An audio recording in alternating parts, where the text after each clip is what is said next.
আমি আসলে এখনো মিলাতে পারছি না যে ওয়াই 4টা বিশ্ববিদ্যালয়, ঢাকা ইউনিভার্সিটি, জাহাঙ্গীরনগর, রাজশাহী বিশ্ববিদ্যালয়, চিটাগং বিশ্ববিদ্যালয় একেবারেই ল্যান্ডস্লাইড ভিক্টরি, পুরো প্যানেল। ওই স্বতন্ত্র বলেন, এটা কিন্তু সবাই জানেন যে তারাও ওয়ান কাইন্ড অফ শিবিরের নেক্সাসে।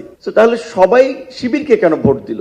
এখানে যে সমস্ত আমাদের শিক্ষার্থী বন্ধুরা আন্দোলন সংগ্রামে এত স্যাক্রিফাইস করেছে, এত লাইফ রিস্ক নিয়েছে, ধরেন কাদেরের কথা, ঢাকা বিশ্ববিদ্যালয়, সে তো ওই ফ্যাসিবাদের আমলে যে ডিক্লারেশন দিয়েছে রিস্ক নিয়ে, তাকে তো যে কোনো সময় তুলে নিয়ে গুলি করে রাস্তার পাশে ফেলে রেখে যেতে পারতো, যে ওকে ছাদ থেকে যেভাবে গুলি আসছিল ওইরকম একটা গুলিতে সে মারা গিয়েছে। কিন্তু তাকে ভোট দিয়েছে কত দেখেন, ফিউ। কিংবা উমামার কথা, অন্যদের কথা আমি বাদ দিলাম, তার যদি খুব আন্দোলনের ফ্যামিলিয়ার ফেস, সেখানে আমার কিছু ফাইন্ডিংস হচ্ছে যে যেটা দেখলাম শিবিরের ওয়েলফেয়ার বেস পলিটিক্স প্লাস হচ্ছে স্টুডেন্টদেরকে সুবিধা দেওয়া। যেমন অনেকে বলেছে যে কোন কোন হসপিটালে নাকি আপনার চুক্তি হয়েছে যে সমঝোতা স্মারক কিংবা চুক্তিতে তাদের পরিবার, তাদের সদস্যরা আপনার খুব কম খরচে ট্রিটমেন্ট করাতে পারবে। তো আমরা যে তরুণদেরকে নিয়ে স্বপ্ন দেখি, যেই তরুণদেরকে নিয়ে আমরা এগিয়ে যেতে চাই এটা পরিবর্তনের দিকে, তারা যদি গ্রামে আমরা যেটা কথা বলি যে 500-1000 টাকায় মানুষ ভোট দিয়ে দেয় আরেকজনকে, বাস বিচার করে না। বাছাইকৃত কাঁচামাল ও স্বয়ংক্রিয় ইউরোপিয়ান মেশিনে তৈরি হয় all time honeycomb, all time healthy life.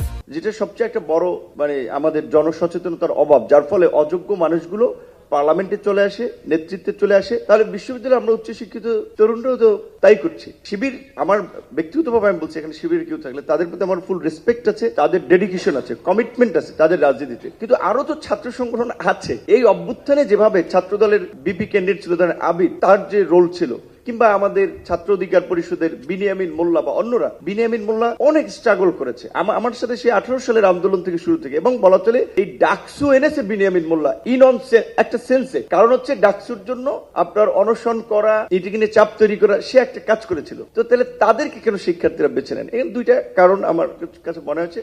একটা তো হচ্ছে যে শিবিরের এই ধরনের ওয়েলফেয়ার বেস একটা পলিটিক্যাল অ্যাক্টিভিটিস তো আছেই, প্লাস হচ্ছে তারা যেভাবে প্ল্যান হইতে কাজ করেছে, অন্যান্য ছাত্র সংগঠন সেটা পারে নাই, সুযোগ পায় নাই, কিংবা তাদের ফাইন্যান্সিয়াল লিমিট আছে। বামপন্থী কোনো ছাত্র সংগঠন তো বলতে পারবে না ওই চিকিৎসার ওইখানে আপনার 20% ডিসকাউন্ট আমাদের পরিচয় দিলে আপনি পাবেন, কিংবা ধরেন ছাত্র অধিকারের ছেলেরা, ওরা তো বলতে পারবে না। আর ছাত্র দল তো ওই চিন্তা করতে পারে নাই হয়তো। যাই হোক, কিন্তু আমি চেয়েছিলাম যে একটা আসলে বিভিন্ন ছাত্র সংগঠন থেকে একটা মিক্সড প্যানেল সব জায়গায় জিতবে, একটা ভাইব্রেন্ট পরিবেশ হবে, কিন্তু সেটা দেখি নাই। তো এইটা আমাকে খুব হতাশ করেছে।